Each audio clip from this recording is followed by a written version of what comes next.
dalampasigan ng buhay.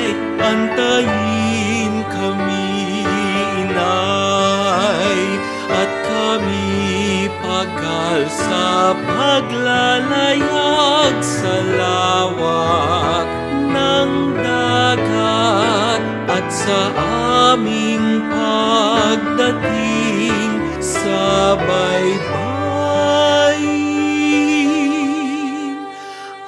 Alay namin